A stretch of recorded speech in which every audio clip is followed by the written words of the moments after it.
Seguimos adelante aquí en Entre Líneas y con Daniel Rodríguez vamos a hablar a propósito de la diagramación que hizo el intendente municipal de Montevideo, el ingeniero Martínez, con su equipo de lo que va a ser su gobierno. Tenemos anotado por aquí, Dani, presentación del presupuesto, coordinación para hacer más eficiente el gasto, estudios de opinión sobre la gestión departamental y prioridades de la administración. Todo esto fue discutido en un encuentro del intendente con su equipo de gobierno. Sí, con muchos integrantes de sus del equipo de gobierno departamental, tanto en las direcciones como en las divisiones, se fueron a Piriápolis a trabajar 2 días, donde, bueno, básicamente con estos títulos que tú decías, está el resumen que hizo la Intendencia en su página web, pero más allá de eso, bueno, está lo que se buscó de parte del intendente y el manejo fino, ¿verdad?, de una gestión que está comenzando y que sabe que tiene un margen de maniobra más acotado de repente y que busca mejorar justamente los resultados con respecto a las anteriores administraciones y a partir de allí, bueno, un poco la idea es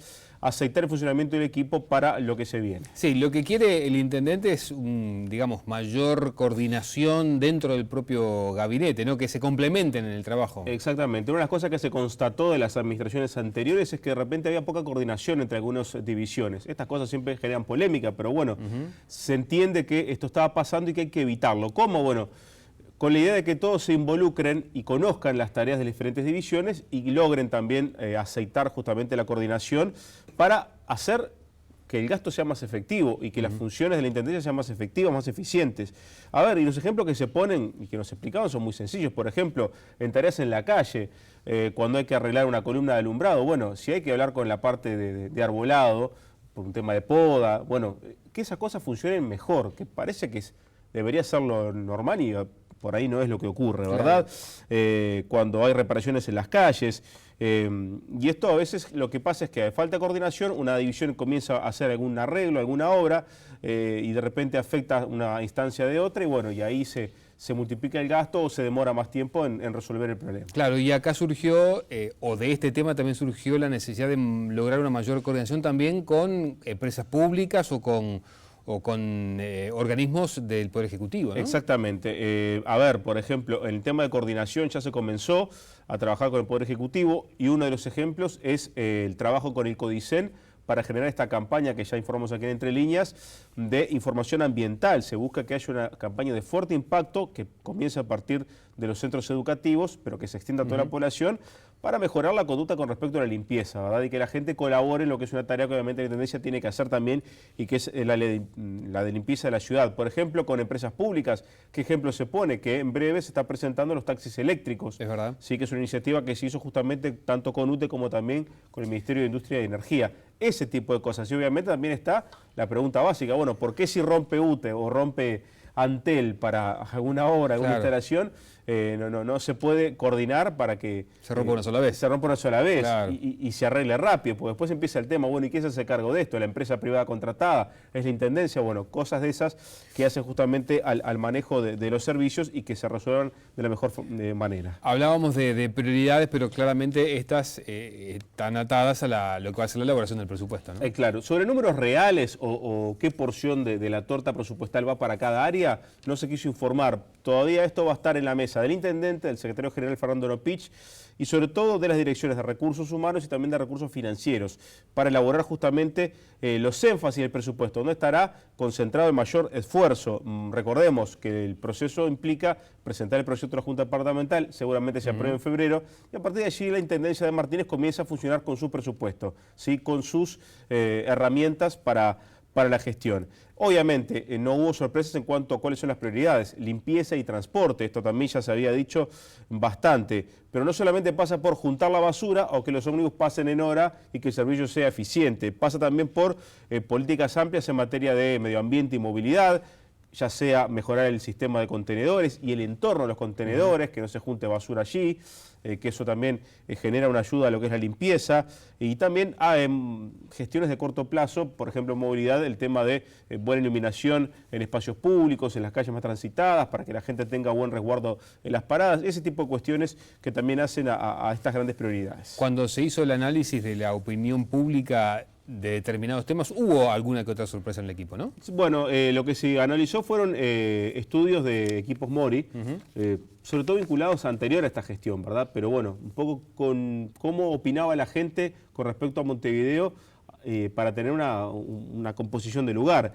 Entre los temas bueno, que tienen más reclamo están los propios de la administración, limpieza, movilidad, también el tema alumbrado, y no hubo mayores sorpresas por ahí. Después está lo otro, bueno, cómo se compatibiliza, cómo se trabaja en aquellas áreas donde hay una buena percepción de la gente. Y en este caso hablamos de temas sociales y culturales donde hubo buenas respuestas según estos estudios de opinión pública. Bien, y ya que estamos hablando de obras y en el final, hoy mismo se anunciaba un plan ambicioso de obras para la Ciudad Vieja, allí en el municipio B, ¿no? Exactamente, sí. El clima no ha ayudado para comenzar el trabajo, pero lo explicaba el alcalde Carlos Varela Ubal del municipio B, que abarca Ciudad Vieja, Centro, Cordón, Parque Rodó. Él lo que dice es que bueno, se va a comenzar a trabajar en esta tarea que es la renovación total de las veredas y las luminarias de la Ciudad Vieja, con un costo que todavía no está fijado, no está cerrado. Se trata de cambiar todas las luces, todas las luminarias y bueno, las veredas repararlas y cambiarlas básicamente, porque se trata de una obra delimitada entre Ciudadela, Piedras y Reconquista, no se va a tocar la Rambla. ¿Por dónde se va a comenzar para que sepan los vecinos de la Ciudad Vieja en las veredas? Bueno, por Bartolomé, Mitre y Piedras, en esa zona. Se van a cambiar todas las baldosas por veredas de hormigón peinado. Esto nos lo dijo el alcalde Varela Ubal. Se busca uniformizar las veredas con un material más resistente y que también sea más fácil, por ejemplo, las reparaciones a efectos de mejorar una zona que es el ingreso de los turistas a Montevideo. Según las palabras del propio alcalde, se trata de no esquivar más pozos y que la gente pueda caminar apreciando lo que es el patrimonio arquitectónico de la Ciudad Vieja. Así que viene el gran cambio de veredas con un proceso que empieza de aquí hasta fin de año y que se retoma con una vez que termine la licencia de la construcción para pasar a el resto del 2016. Esto también se suma a las luminarias. Eso te iba a preguntar, y también cambios en luminarias. Exactamente, el 100% con nuevas luminarias, todas con luces LED y luces blancas, tanto sea con luces colgantes en las calles, como también con nuevas columnas en las zonas peatonales de la Ciudad Vieja. Inclusive se quiere que en este caso, en las peatonales, las luces puedan cambiar de color para cuando haya algún evento que se quiera vestir la Ciudad Vieja de otra forma. También mejorar lo que es el sistema de control cuando los focos no funcionan, tener mayor control sobre la intensidad de la luz, evitar que por una rotura o por vandalismo varias cuadras queden sin luz. De esta forma controlar un poco mejor y hacer más eficiente el gasto. A esto se suma el trabajo el 18 de julio que viene del gobierno de Ana Olivera, y que está comenzando entre Eduardo Acevedo y Cuareim con el cambio de columnas, y que una vez que esté el presupuesto municipal se pretende extender del obelisco de Eduardo Acevedo y también desde Cuareim a Plaza Independencia para que todo 18 de julio quede con iluminación a nuevo, 100% en este periodo de gobierno. Bien, gracias Daniel.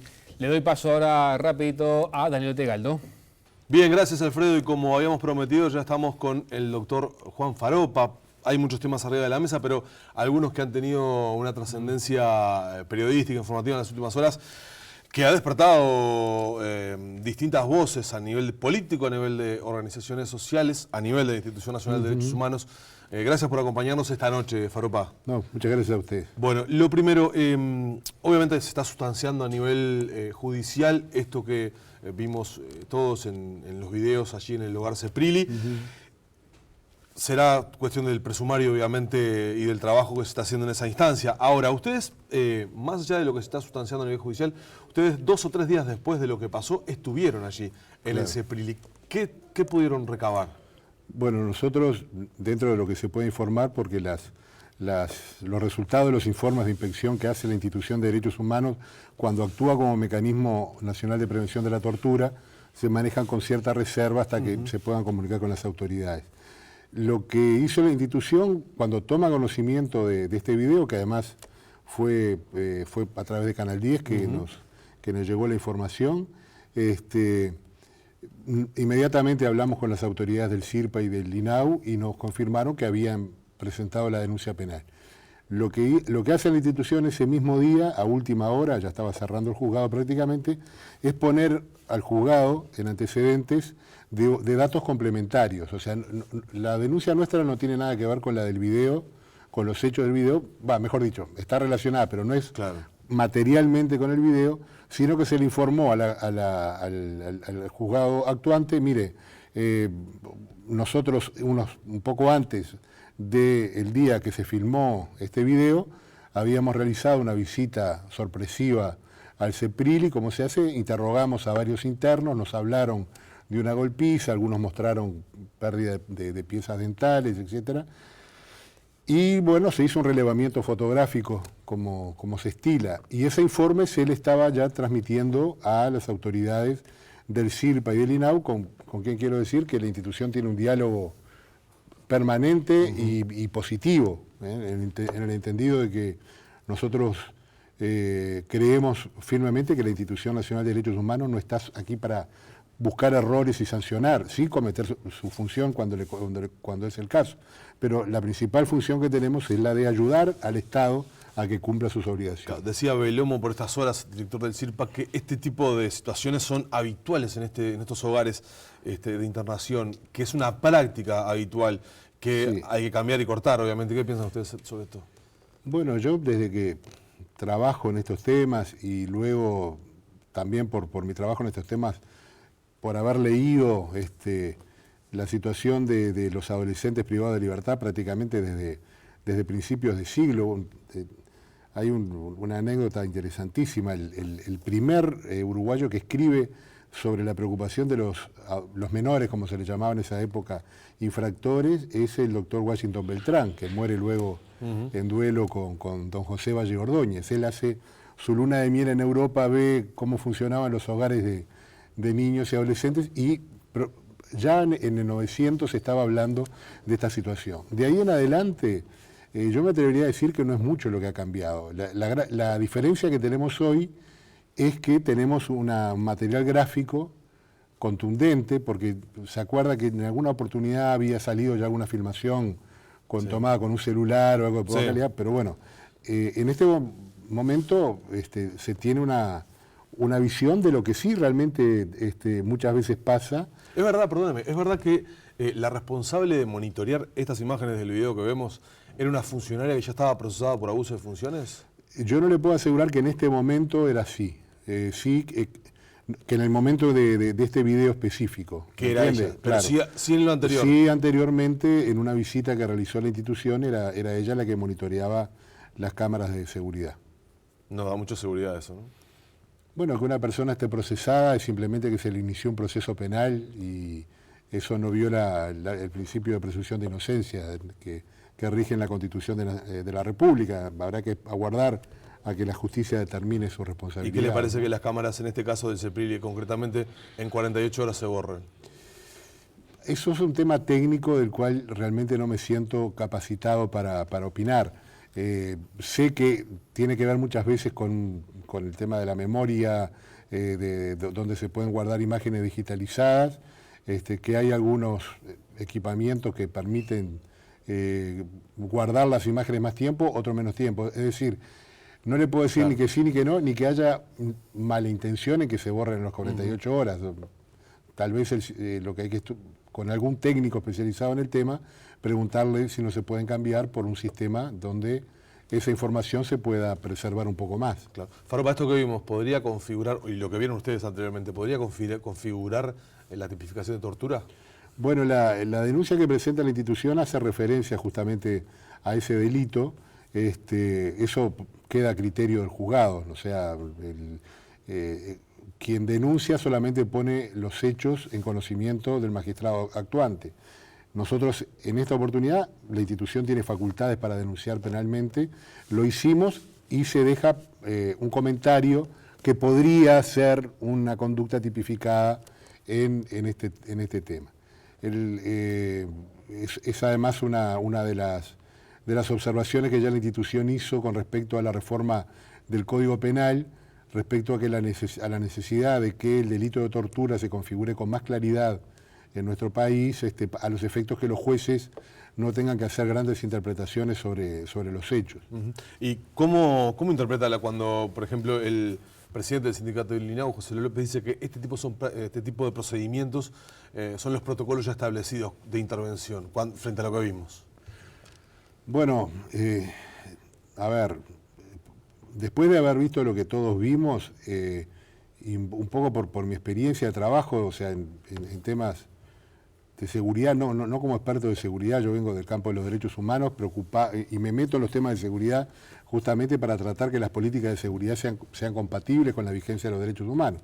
No son agua y aceite, o sea, siempre se dijo, si se respetan los derechos humanos, no se puede combatir la delincuencia, y si se respetan los derechos humanos, se le atan las manos a la policía. Eso es falso aquí y en cualquier lugar del mundo. Lo que yo pude ver es que si el protocolo dice eso, habría que hacer, primero, si existe el protocolo, y segundo, si el protocolo dice que se puede actuar de esa forma en el ejercicio del uso legítimo de la fuerza, tal vez sea necesario una revisión a fondo del protocolo. Las normas sobre uso de la fuerza que establece Naciones Unidas son para funcionarios encargados de hacer cumplir la ley. Se interpreta generalmente que es para la policía, pero no solo para la policía, también para personal penitenciario. Y hay criterios, principios que establecen claramente, pero con absoluta claridad, de qué manera se puede usar la fuerza y hasta dónde y hasta qué punto, hasta dónde se puede llegar. Esto para que nadie que esté mirando la televisión en este momento piense que estamos hablando ingenuamente del tema. En estas situaciones, en los lugares donde trabajan estos funcionarios, son situaciones de violencia permanente. Son ámbitos, las cárceles, vamos a dejar de hablar de hogares porque hogar es su casa o mi casa, ¿no? Un hogar no es una cárcel. Estos son cárceles donde se encarcela adolescentes. Son lugares con violencia. Y muchas veces el funcionario del Estado, como pasa con la policía, tiene que utilizar un grado de fuerza legítima para tratar de reducir a una persona. Pero hay reglas para eso. Una cosa es, se lo reduce y se terminó el partido, y otra cosa es después seguirle pegando y seguirlo castigando como una forma de sanción, ¿no? Eso está absolutamente prohibido. ¿Hay una mala clasificación de los adolescentes infractores? Es decir, porque ahora se está discutiendo que aquellos adolescentes menores que cumplen la mayoría de edad puedan ser separados y no contaminen, por decirlo de alguna manera, al resto de los adolescentes infractores. ¿Hay una mala clasificación? ¿No se ha trabajado suficientemente en eso? Mire, yo no le puedo dar una opinión en la medida que la Institución Nacional de Derechos Humanos no se ha expresado. Nosotros, los directores de la institución, solamente podemos hablar de lo que la institución dice. Lo que yo le puedo decir de mi experiencia de trabajo anterior es que este país ha recorrido infinidad de modelos de contención, de privación de libertad. Muchas veces es el mismo modelo al que solamente se le cambia el nombre.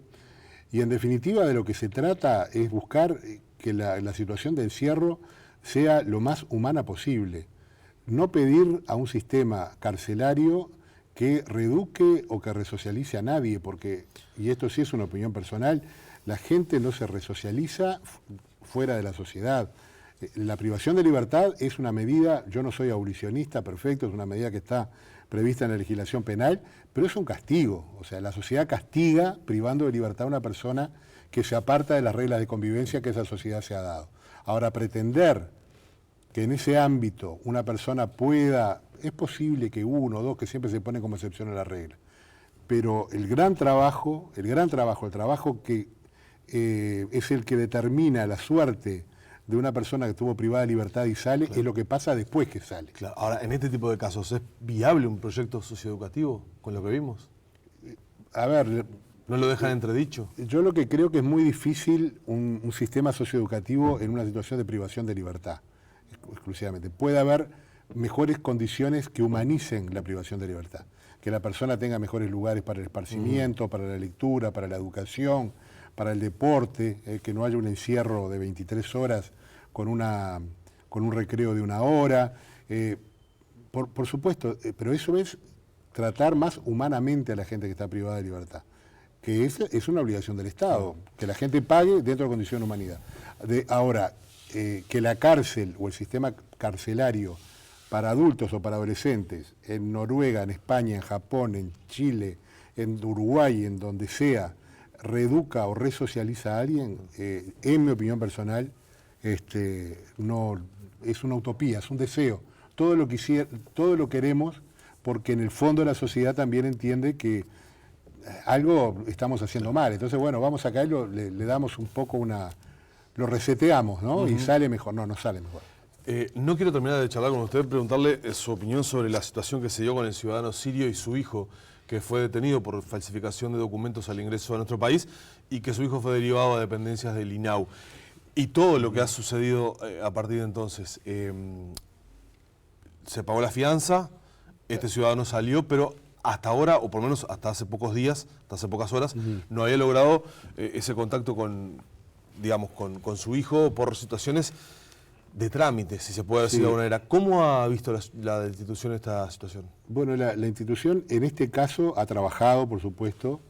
La doctora Guiance, sobre todo, es la que ha llevado adelante el tema, buscando justamente resolver una situación. Le repito una vez más que sobre la decisión del Poder Judicial de privarlo de libertad, de procesarlo, lamentablemente no podemos opinar sobre ese tema. Lo que sí la institución ya dijo hace tiempo, cuando hizo un informe sobre migración, derechos de los migrantes, etcétera, es que los tiempos están cambiando de una manera muy acelerada. Esta persona está escapando de una situación de guerra trágica, con pérdida de vidas humanas, con pérdida de bienes materiales.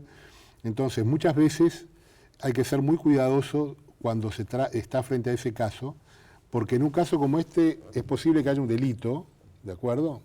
Pero en el 99% de los casos, esa persona es una víctima de un delito, no es un delincuente. Entonces, tratar a una persona que desesperadamente intenta buscar una salida para tener una vida mejor como un delincuente, todas las normas internacionales plantean que no se haga. Ahora, si usted me dice que es una persona que está traficando con personas, que se dedica a la trata de personas, con fines de explotación sexual, con fines de explotación laboral, en ese caso son otra cosa. Pero en este caso quedó rápidamente demostrado que no era eso. Y da la impresión de que evidentemente... ¿Y parece razonable pedirle una partida de nacimiento del hijo cuando ya le dije que dejaron todo atrás en Alepo? Ya le dije que no puedo opinar sobre las resoluciones del Poder Judicial. Lo que sí estamos haciendo... ¿No hay organismos, por ejemplo, como el CORE, que podrían haber actuado frente a esto? Sí, yo creo que hay que aceitar eso. ¿Tendría que haber actuado? Sí, y ¿sabe lo que a mí me parece? Que el país, como que todavía, a pesar de todo, no está preparado para este tipo de situaciones. Uruguay fue un país de receptor de migración, en la época que llegaron nuestros abuelos, etcétera, etcétera. Hay un periodo de estabilidad que empieza cuando termina la Segunda Guerra Mundial, es cuando llega la segunda ola migratoria más fuerte, cuando termina la Guerra Civil Española. Luego se estabiliza, comenzamos a ser un país expulsor, primero por razones económicas, Venezuela, Australia, etcétera, etcétera. Luego por razones políticas, el exilio político que hace que mucha gente abandone el país. Y ahora estamos revirtiendo el tema para ser nuevamente un país de acogida, un país receptor. Y para eso se requieren políticas públicas muy firmes, y yo estoy seguro y tengo la certeza de que tanto el Ministerio de Relaciones Exteriores como la Secretaría de Derechos Humanos del Poder Ejecutivo, el Ministerio del Interior, están trabajando en ese tema. Foropa. Así que bueno, esperemos que ese trabajo dé un buen resultado. Gracias por habernos acompañado. No, usted es muy amable. Muy gracias. amable. Alfredo, seguimos contigo. Hacemos una nueva pausa, la última, y tras la misma conversamos con el presidente del Partido Independiente, con el senador Pablo Mieres. Ya venimos.